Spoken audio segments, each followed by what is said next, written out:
Hello everyone and welcome back to my YouTube channel. I'm Sue Louise. I've been a freelance makeup artist for 20 years now, and I'm passionate about helping the next generation of makeup artists become more successful freelancers. Today's topic is a really interesting one. I hear so many stories of makeup artists getting ghosted by their clients. So today we're going to talk about how to convert more of your inquiries into bookings. So the first thing we need to look at is your inquiries themselves. Where are they coming from? Who is actually inquiring with you? Now, if you're anything like me, you've probably got inquiries coming through from at least 5 different sources. So email, through your website inquiry form, through phone, through text, through Instagram, through Facebook. Well, that's 6 already. You might have even more sources than that you're getting inquiries from. It can get a little bit confusing, and it's easy to get overwhelmed and to miss some of those inquiries when they're coming in. So I'm going to talk about how to get all of those inquiries into one place and make your whole inquiry and quote and follow-up procedure a lot more streamlined. The second thing is who is actually inquiring with you. Now, you might have all sorts of different people, and some of those are going to be appropriate clients or your ideal clients, and some of them are not. So the first thing to realize about your inquiries is that not everybody who inquires with you is actually going to book you. Now, as a comparison, let's imagine that you're shopping for a pair of jeans. You go into the shop, you look at all the jeans that you like, the colors, you pick out the right size, and then you go into the fitting room and you try them on. Now, some of those jeans are going to fit and they're going to look great on you, and others, straight away you go, no, these are not the right jeans for me. There's also the issue of price. Now, some people will shop purely on price. They'll look at a pair of jeans on the rack, look at the price, and they'll make their decision straight away whether they're going to try that pair of jeans on or not. So it's the same with makeup artists. Often our clients will be looking at a lot of different makeup artists, and some of them will be shopping based purely on price alone, but others will be making sure that the makeup artist is the right fit for them. And this is something that happens through your marketing message, but also through your inquiry process. So once a client finds makeup artists that they think are going to be the right fit for them, they will send an inquiry. So this is a little bit like walking into the fitting room with your pair of jeans, and they might ask all sorts of different questions about your availability, about how you work, about the products that you use, and of course price. Now, some clients will just ask for the price. These people who are shopping based on price alone are usually going to make their decision based on the cheapest. And if you're not the cheapest makeup artist around, you're probably not going to get that booking. And that's something that you need to be okay with. You need to realize that not every client is right for you. This is one of the reasons that I do recommend that you publish your prices. So you have a page on your website, not a hidden page, a page that's out in clear view with your pricing on there. If you don't yet have a website, you can do this. You can put up an Instagram story with your price list on there, and then save that as one of the highlights, one of the first highlights on your Instagram. And I know more and more clients are using Instagram now to find a makeup artist, and some even will book through Instagram. So having your prices there is going to save you the time of not having to deal with those people who are just shopping on price alone, because if they see your prices and your prices are not in the range that they're looking for, whether you're too expensive or not expensive enough, because that's a thing too, then they can move on to the next artist. So once the inquiry comes through, that's when this whole conversation starts, this inquiry process or inquiry conversation. Sometimes it will be a very brief conversation, but I'm sure you guys know sometimes that's going to be quite a long conversation. Now, this conversation is your ideal opportunity to create a connection with those clients. This is where you get to develop that know, like, and trust factor with your clients. Remember, and I've talked about this before, how people do business with people. And the more they get to know you and like you and trust you, the more likely they are to see the value in what you're offering and to go ahead and book with you. This is also an opportunity for you to add value to those clients. So it might be sending out a PDF of skincare tips in the lead up to their wedding day or something like that. Just something to go that little extra mile and give something a little bit more for your prospective clients before they even book you. Now, eventually, of course, your client is going to want a quote. They're going to want to know how much it's going to cost you to come out and look after them and their bridal party, or look after them for their baby shower, engagement party, or whatever the job might be. Now, this is where I recommend that you get all of your inquiries into one place. You're probably getting your inquiries through all of these different sources, and it can get a little bit overwhelming. And more often I'm hearing about artists who are double booking themselves. And I really think this is the reason, because they haven't got a streamlined system for all of their inquiries. So I recommend that you get all of your inquiries onto email. Now, there are several reasons I recommend this. The most obvious and important reason is because your email is something that you own.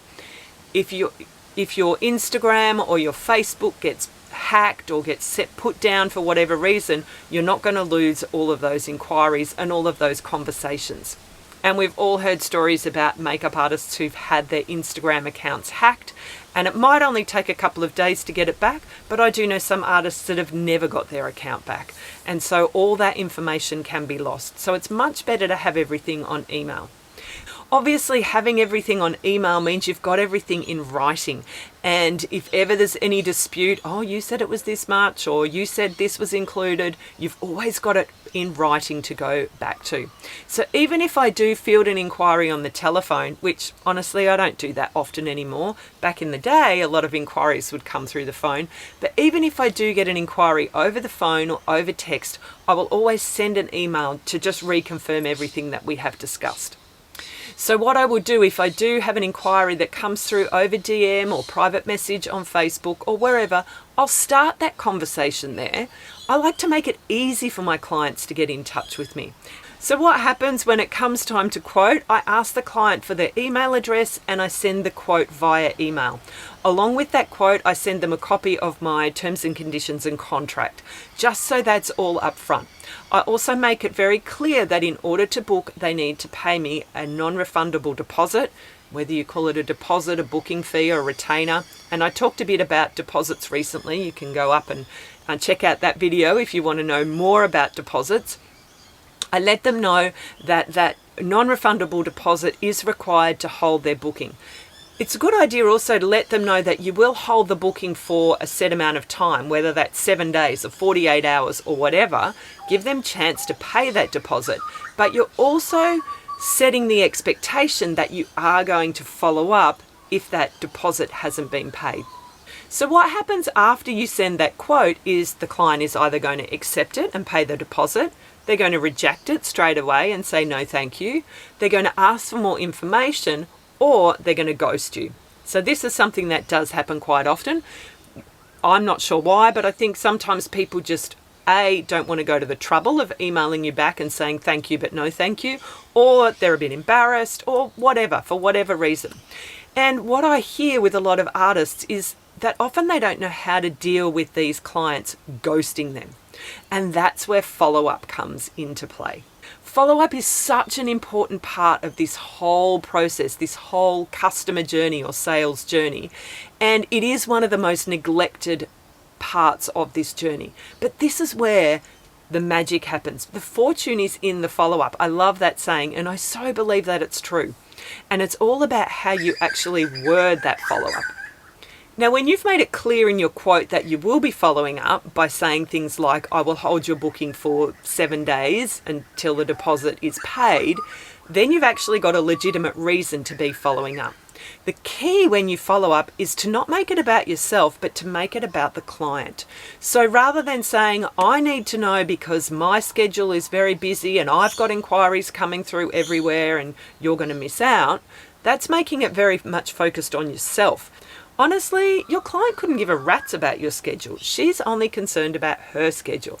So by switching the focus of the follow-up from what's important to you to what's important to your client, you're probably going to get a much better response. So you might choose to say something like, I'm following up to see if there's any extra information that you require to make a decision for your makeup artist for your wedding day. Or something like that. Obviously, then it comes across a lot better to your client that you're actually trying to do something to help her rather than just worrying about your schedule. And then if you still don't hear back from your client, then obviously she is a ghost or she has gone elsewhere. And then what I would recommend that you do is just completely forget about that inquiry. You can delete it out of your email inbox. You can put it into another folder called ghosts, but just bless and release that client. Now, occasionally they will come back to you a couple of weeks later, whether that's because they just hadn't got around to booking their makeup artist, or maybe they had a trial with someone else and didn't like it, or for whatever reason, they may well come back, and then you can start that inquiry process again. But I think energetically, you don't want to have all of these ghosts sitting around and taking up space in your own mind as well. So I always say the inquiry comes in, you send the quote, you follow up on that quote. If you haven't heard back by then bless and release them and move on. Open up that date in your booking calendar and create space for the next inquiry to come through. So if you switch around how you're doing that follow-up, and actually send out some of those emails, I think you'll be surprised at the response that you get. Now, every time I talk to my students about doing this, I say, go back over the last month and follow up on all of those inquiries that you haven't followed up on. They always come back to me and say, oh my goodness, someone actually thanked me for following up. So learn to look at that follow-up as not something that's pushy or bothering your client, but you're actually doing them a service. When you change your mindset around the follow-up, you're going to have a much better response to it. I really hope that you found the tips in today's video helpful. If you would like more help with setting up your systems and running your makeup career as a business, a profitable business, then why don't you go and check out my instant access webinar all about how to become a successful makeup artist. And you can access that at suelouise.com/webinar. Thanks so much for watching. Don't forget to give me a thumbs up, drop a comment down below, and please consider subscribing to my channel and hitting the bell so that you're notified next time I upload a video. Thanks again for watching, and bye for now.